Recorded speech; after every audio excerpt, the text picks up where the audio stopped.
นับต่อข้อที่12จะเป็นการแก้สมพจน์สำหรับข้อนี้มี2วิธีคิดไล่วิธีที่1ถ้าว่าอยากไว้เราเอาตัวเลือกแต่ละตัวนี้มันแทนใส่ค่าของ x แต่ละตัวนี้แล้วคิดไล่ออกมา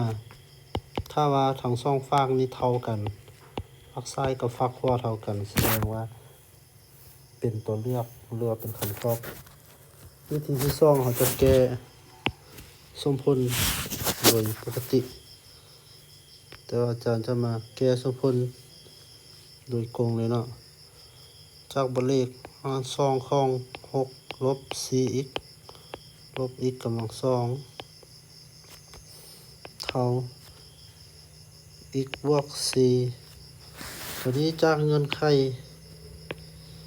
การแก้สมพลที่มีหากคือหาร2ของ a เท่ากับ b เราจะได้ว่า b นี้ต้องใหญ่หรือเท่ากับ0ดังนั้นจากบทเลขจะได้ว่า x บวก 4ต้องใหญ่หรือเท่ากับ0 x ต้องใหญ่หรือเท่ากับลบ4นี้เป็นเงื่อนไขเป็นเงื่อนไขของเรา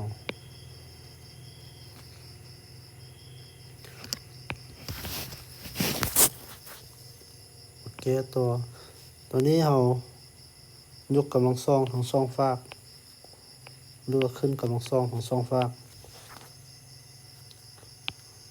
กำลังสองกับหากหมดไปจะเหลือ6ลบ 4x ลบ x กำลัง2เท่าฝากขวาตัวนี้จะกลายเป็นเอกพจน์คนจือก็คือ a บวก b ทั้งหมดกำลัง2จะเท่ากับ a กำลัง2บวก 2ab บวก b กำลัง2งั้นจะได้ x กำลัง2บวก 2ab 2 4 8 x บวก b กำลัง2เป็น4กำลัง2 16ต่อไปเราขยายฝากนี้เนาะพอมันเป็นค่าลบย้ายฝากนี้มาฝากขวา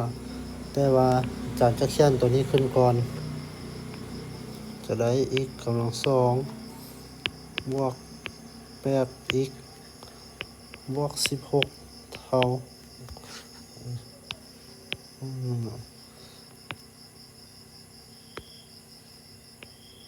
ฝากนี้ย้ายคำฝากมาเป็นบวก x กำลัง2ลบ 4x ได้คำฝากบวก 4x 6ได้คำฝากเป็นลบ6เท่า0 x กำลัง2บวก 1x กำลัง2เท่า 2x กำลัง2 8x บวก 4x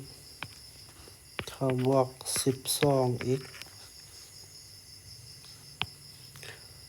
16ลบ6เท่าบวก10เท่า0ต่อไปเราสังเกตเห็นว่าตัวนี้มันหารค่าไทย2หมดดังนั้นจะได้ x กำลัง2บวก12หาร2เท่า 6x บวก10หาร2เท่า5เท่า0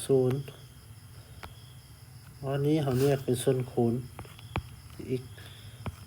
ถ้าว่าผู้ใดบ่ถนัดก็สามารถใช้เดลต้าคิดไล่ได้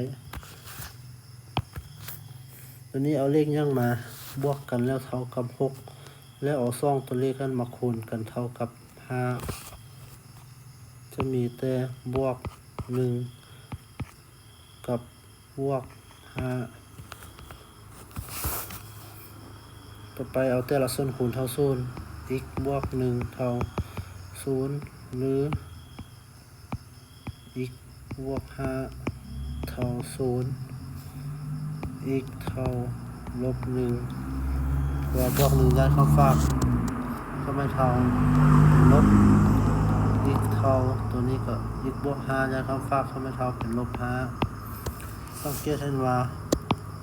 มันจะมี2คำตอบคือ x เท่าลบ1และ x เท่าลบ5แต่ว่ามาเบิ่งเงื่อนไขอีกเงื่อนไขของเราก็คือ x ต้องใหญ่หรือเท่ากับลบ4แต่ว่าตัวนี้ลบ5มันจะน้อยกว่าลบ4ดังนั้นคำตอบจะแม่นข้อจะแม่น x เท่าลบ1คือข้อที่ข้อไข่น่ะเป็นคำตอบ